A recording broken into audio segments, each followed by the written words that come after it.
Avant ça, vous avez vécu pendant 6 ans donc, sans domicile entre métro, squat et cave. 4 ans de métro, 2 ans les squats et les caves. 6 années que vous avez partagé avec Régis, votre copain de galère. Où est-ce qu'il est, Régis? Il est là. Et vous êtes beaucoup épaulés pour vous en sortir tous les deux. Retour donc sur votre parcours de sans domicile avec ce reportage de Jean-Marc Borde et Ludovic Fortin. Daniel, c'est un lieu important de votre vie ici? Oui, ça a pris 4 hivers complets. 4 ans. Qu'est-ce qui s'est passé ici? On avait des appartements. Dans le métro? Ah oui, je vais vous faire voir ça. On avait la salle à manger qui était sur le quai et on avait la chambre à coucher qui était dans un couloir. Ah bon, on va voir ça. On va voir ça, on y va. Alors, on était 3. Ici, on était 3. Il y en a oui. qui était là. Moi, c'était ici, j'étais. Oui. Moi, j'étais là. J'étais en face, moi. Et la table était là. Et ici, ben voilà, c'était... Alors, un jour, on a voulu se faire remarquer, puis on s'est fait un grand repas. C'est-à-dire qu'on avec la manche, on avait acheté des nappes en papier, on avait mis ça là. On a eu des bougies ici. Des bougies sur le rebord, là. Oui, on avait pris des bonnes bouteilles de vin qu'on avait sorties. C'était mon initiative, ça. Qu'on avait sorti à 10 francs au lieu du prix normal, parce qu'à l'époque, il y avait pas de... Il y avait des étiquettes, on peut changer les étiquettes, tu sortais ça comme ça. Donc tu payais, bon, commencer. On a mis un poulet, on a mis du fromage et un gros gâteau. Et les gens se levaient pour nous regarder. Alors on disait, mais attendez, on est chez nous, on mange, on fait notre repas. Parce qu'ici, c'est notre salle à manger. Voilà, et au bout d'un moment, marbre. il y a la police qui est arrivée, parce que ça finit par appeler la police, les services de police. Ils se sont marrés. Ils se sont marrés, ils nous ont dit, bon, alors bon appétit, nettoyez tout en partant. Et puis, bonne chance les gars. Ils sont partis, ils étaient éclatés de rire. Ici que je suis parti à l'Élysée. Ah ouais. J'avais fait une demande de rendez-vous auprès du président de la République de l'époque, qui était M. Mitterrand. Et mon collègue, par sympathie, sans à l'Élysée, a fait la manche à ma place pour qu'on ait quoi bouffer quand je reviendrai. Est-ce qu'il vous a donné l'idée de vous présenter aux élections présidentielles aussi? Peut-être, parce que je m'étais trouvé que l'Élysée était bien. C'était mieux que la station de métro, c'est possible. Regardez-le bien, cet ancien chauffeur routier a vécu 2 ans dans le métro. Et voilà qu'il souhaite se présenter aux élections présidentielles, sans affiche, sans discours, rien que du dialogue. Pour l'instant, ils essaient de nous récupérer en tant que voix. Mais une fois que les élections sont passées, ça sera toujours le même problème.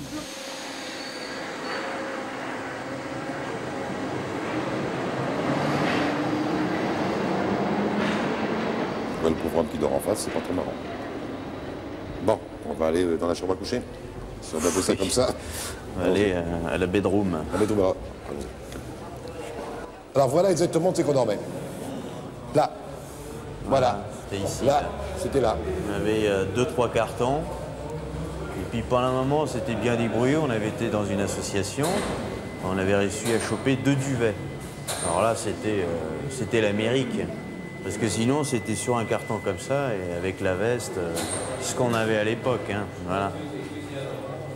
Alors on dormait là, à partir de, on va dire, 1h, 1h30 du matin. Puis bon, bah, on va dire, réveil plus ou moins forcé, 5h, 5h30. Hein. Pour gagner de l'argent en faisant la manche, Daniel avait ses petites astuces et ses coins préférés. Il y avait 2 choses à la porte de Versailles. La première, c'est que les gens me connaissaient et engueulaient les RATP parce que je suis dans la merde. Et bon, et je ramassais très bien, c'est vrai, parce que ça me permet de péter à ce moment-là de se payer l'hôtel tous les jours et non plus dormir dans ce couloir. Et la deuxième, c'est qu'il y avait le soir une pièce de théâtre qui était jouée par Robert Hossein, qui était Jésus était son nom. Et tant qu'il jouait ça, j'y retournais le soir et à la fin de la pièce, je ramassais bien car les gens étaient dans le truc de la générosité, de la charité. Et c'est vrai que ça donnait. Et quand il y a eu effectivement également la manifestation de l'école libre, ce jour-là, en moins de 2 heures, j'ai fait 400 balles. Si bien que j'aurais pu en faire 800, j'étais resté, j'ai 400 balles, j'ai assez, je me casse. C'est important de pouvoir dormir à l'hôtel de temps en temps? Alors là, moi, franchement, personnellement, j'écrasais. Hein. Mais c'était 10-12 heures de sommeil. Hein. Et même l'hôtelier ou la femme de ménage qui tape à la porte, j'entendais rien du tout. Mais j'étais complètement dans un état... Ils dormaient dans un lit, même parfois, c'était gênant. Parce que comme on dormait par terre, on était habitué au dur. Même là, je peux le faire. C'est pas un problème. On est habitué dur, on est dur. Mais ça faisait drôle. On avait même parfois du mal à s'endormir, tellement c'était moelleux. Et pourtant, les hôtels qu'on... Quelques mois plus tard, Daniel squatte un appartement vide, rue Comaille, dans les quartiers chics de Paris. On est où là, Daniel? Là, on est dans l'immeuble que j'habitais, quoi, indirectement. Ça n'a rien d'un squat, en vérité. On dit squat parce que c'est le terme qu'on avait inventé. Ça, vous ne payez pas de loyer. Voilà, c'était en disant sans droit ni titre, quoi. Mais on était au 6e étage, là-haut, de l'autre côté des fleurs, quoi, de l'autre côté des fleurs. On était sur l'autre côté, nous, la fenêtre. Aucun locataire ne s'est plaint de notre présence ici. Même je sais que la concierge a reçu l'ordre de faire des pétitions contre nous, et aucun locataire n'a signé les pétitions qu'on demandait. Voilà. Pourquoi vous êtes parti alors? Parce que j'ai eu mon logement et qu'il fallait partir un jour ou l'autre. Voilà. Et je portais mon costume au teinturier d'à côté, j'avais un costume. Et le teinturier me dit, et ça faisait plus d'un an et demi que je portais mes vêtements, il me dit, oui, il paraît qu'il y a des squatteurs rue Comaille. Et je regarde le teinturier, je fais, le squatteur, c'est moi. Et même ça faisait 1 an et demi qu'il me voyait, il savait pas que j'étais squatteur. Voilà. Et ça c'est bon, pour aller le voir, c'est assez marrant. Et le gars m'a regardé, il a été sidéré. Et grâce à la médiatisation de sa situation, Daniel a trouvé un emploi à la mairie de Paris. Après 7 ans d'errance, il a réussi à reprendre le rythme du monde du travail. Ça, je me suis très bien réveillé, ça m'a jamais dérangé. Ce qui m'a plus dérangé, c'est d'avoir des gens qui me donnent des ordres, alors qu'ils n'ont pas le parcours que j'ai et que je considère beaucoup plus nuls que moi par rapport à la vie. Alors des fois, comme je faisais des réflexions, je ne supporte pas beaucoup. Et c'est un peu normal, je crois. Je ne supporte pas des conseils vis-à-vis de gens qui n'ont pas été capables de faire ce que nous faisons nous tous pour s'en sortir, quoi. Alors les conseils, qui se les gardent, quoi. Ils m'ont pas fait un cadeau en me donnant l'emploi. Je pense que c'est le droit à chaque personne qui est sur le territoire d'avoir des emplois. Ils ont fait leur devoir, en vérité. Ils ont fait ce qu'ils devaient faire. Moi, je comprends qu'ils m'ont fait des cadeaux. Non content d'avoir décroché un emploi et un logement grâce à la mairie, Daniel s'est lancé dans la politique en soutenant avec force un candidat au municipal. Voilà, ça c'est le journal de la Tibéri. Bon, là, il y a un truc marron, on me traite de clochard dedans, c'est pas méchant. C'est la boutade, pas grave tout ça. Ouais, Paris, le RPR, ses alliés, la Tibéri lâchée par les siens, tout ça, je suis dedans, quoi. Tous les articles là, je parlais de moi, quoi. Tout ça. Crois-tu que si je n'avais pas fait dans la rue, j'aurais le culot de m'attaquer des fois à des services de la mairie de Paris comme je le fais? Crois-tu que si je n'avais pas connu la rue, j'aurais le courage de dire à un directeur, monsieur le directeur, je vous emmerde, comme ça m'arrive de dire quand je suis en colère au téléphone, je vous demande de faire ça pour tel ou tel dossier, et puis c'est tout. Vous pouvez le faire. Dites à vos fonctionnaires de le faire. Il y en a, à quoi on vous paye à la mairie? Quand une fois, je leur ai dit à des gens au téléphone, et je m'aurais demandé à tout mon entourage, je le sais. Et c'est pour ça qu'ils m'aiment bien. Parce que je tape sur la table. Autrement, avant la rue, j'aurais peut-être jamais tapé sur la table. Donc un petit peu, la rue m'a empêché d'une carpette. Est-ce qu'il vous manque? Est-ce qu'il vous manque encore quelque chose? Ah oui, il me manque quelque chose. Mais je peux pas te le dire. Le poste aux affaires sociales que je veux. Je serais content quand j'ai réussi d'avoir à la mairie de Paris ce poste que je tiens absolument aux affaires sociales. Je pensais que vous alliez me répondre que ce qui vous manquait, c'était une femme. Heureusement, j'ai pas eu de femme parce que la pauvre, elle aurait fait comme beaucoup qui sont dans la situation à se retirer. Alors, c'est pas plus mal d'avoir la rue. J'ai ce problème-là en moins. C'est pas drôle, mais j'ai tellement rencontré de mes amis SDF qui m'ont raconté. Bon, ma femme est partie, j'ai dit un jour, écoute, mon fils, si je reçois tous les cocus, j'aurai du monde à la porte. Hein. Il s'était marré, puis il avait compris qu'il fallait parler d'autre chose, quoi.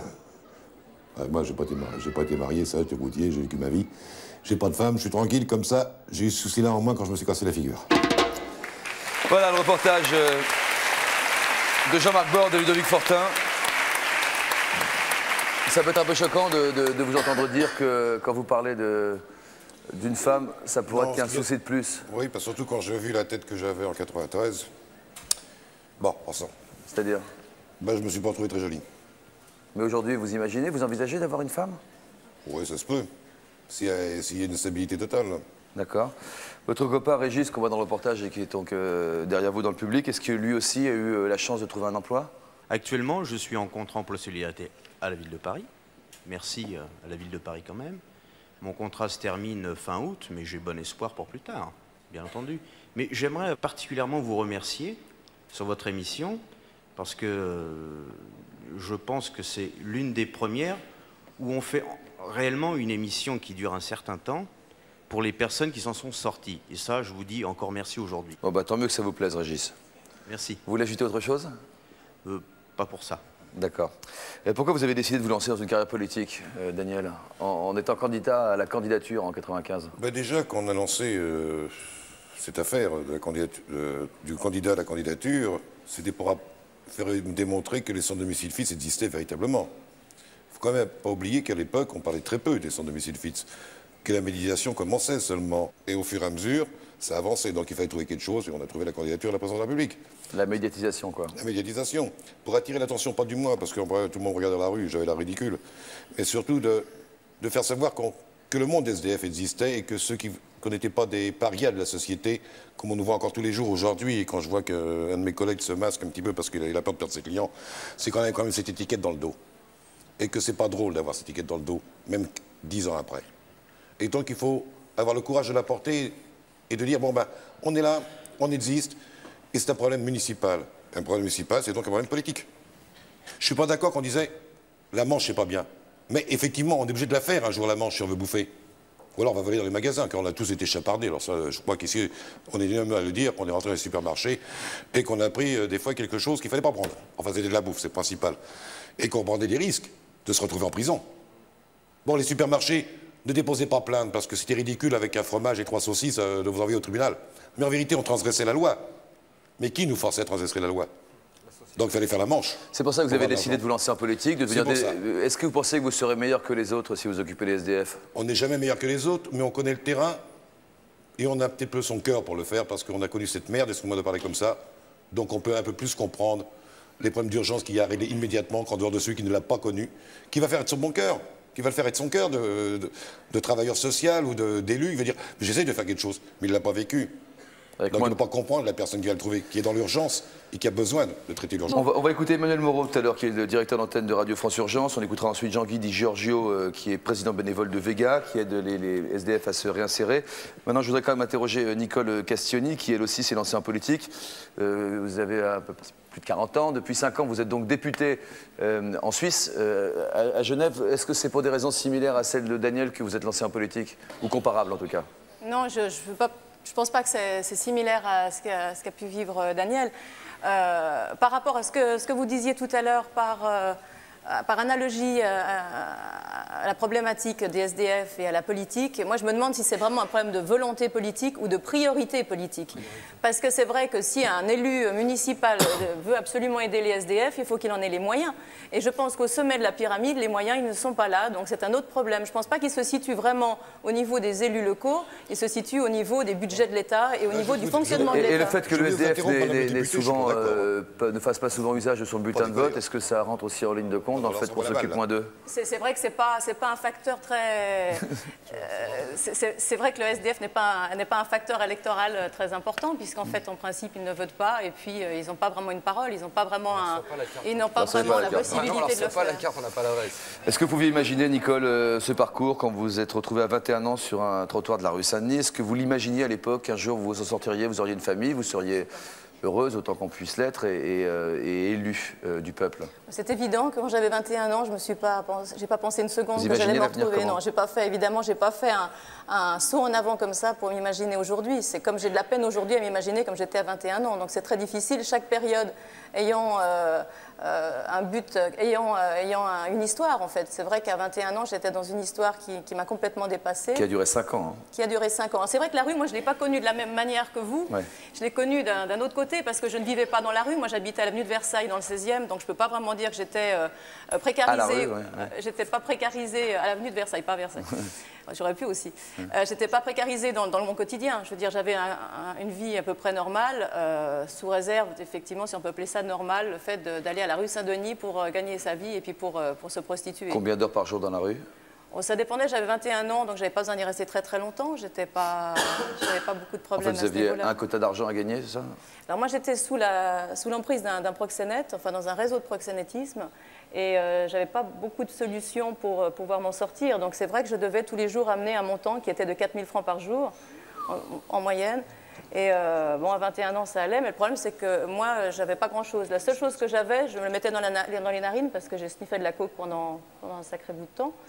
Et puis, c'est comme ça que j'ai... Que vous supportiez la vie aussi? Que j'ai un peu supporté, puis que j'ai aussi grillé tout mon fric, tout le fric que j'avais, je l'ai grillé là-dedans. Et... La rue que vous avez connue, vous, est-ce que celle ressemble peu ou prou à celle que décrivent ceux qui sont ici sur ce plateau? Je parle de la violence, la précarité, la violence pas forcément physique, enfin même dans les rapports humains, le mépris, de quoi vous avez parlé aussi, Yves, de la cruauté des gens, ouais. Moi, ce qui m'a interpellée par rapport au témoignage que j'ai entendu avant, c'était surtout le parallèle de vie. C'est-à-dire qu'en principe, les gens ne sont pas arrivés là par hasard. C'est qu'en principe, ils ont eu précédemment des blessures dans leur vie et ça les a amenés à tomber, à se tromper de trajectoire et à se retrouver dans une situation qu'ils n'avaient pas voulu, qu'ils n'avaient pas souhaité. Je ne pense pas qu'on arrive dans la marginalité par hasard. Je pense qu'on arrive quand on arrive dans la rue, quand on est une jeune prostituée, le premier jour où vous commencez à travailler dans la rue Saint-Denis ou ailleurs, et que vous regardez autour de vous ce qui s'y passe... La violence, la rue Saint-Denis, c'est vrai qu'en plus c'est un endroit qui était particulièrement violent. Bon, moi je parle d'un temps que les moins de 20 ans ne peuvent pas, parce que ça fait, ça fait longtemps quand même. Parce que c'est une jeune fille qui voulait chanter la bohème, donc ça fait mal. Disons que ça fait à peu près 15 ans, oui. Ouais. Mais en tout cas, à l'époque, c'était très dangereux. Moi, j'ai été attaquée plusieurs fois, je me suis fait agresser plusieurs fois, j'ai reçu des coups de couteau, je me suis fait braquer. Enfin, je veux dire, c'était pas un quotidien normal. Il fallait connaître la violence, il fallait pouvoir se battre. Vous saviez vous battre? Vous aviez appris à vous battre? Non, pas forcément physiquement, je veux dire se battre, simplement se faire respecter. Et dans la rue, quand on est dans la rue, on forme j'allais dire un ghetto. C'est pas vraiment un ghetto, c'est pas fermé, c'est plutôt un clan, oui, vous avez raison.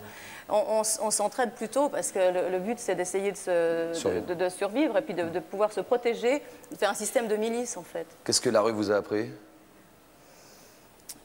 La rue m'a appris à être humble et à regarder les autres et à les écouter. Je crois que c'est ça. Il faut savoir comprendre l'autre et puis essayer d'aller dans sa direction et de dialoguer. Ça m'a aussi appris à douter de l'autre aussi, parce que c'est vrai que je n'ai pas eu des circonstances qui m'ont aidé à être sûre de la personne que j'ai en face de moi, parce que j'ai été trahie vraiment très très lourdement. Ça m'a aussi permis peut-être de m'engager en politique et puis peut-être effectivement de vouloir me battre, pas d'une façon spécifique par rapport à ces gens-là, par rapport aux gens qui sont marginalisés. Mais avec la force acquise. Mais avec la force acquise et puis aussi pour donner les moyens à la société de pouvoir aider ces personnes, en tout cas ne pas tomber dedans.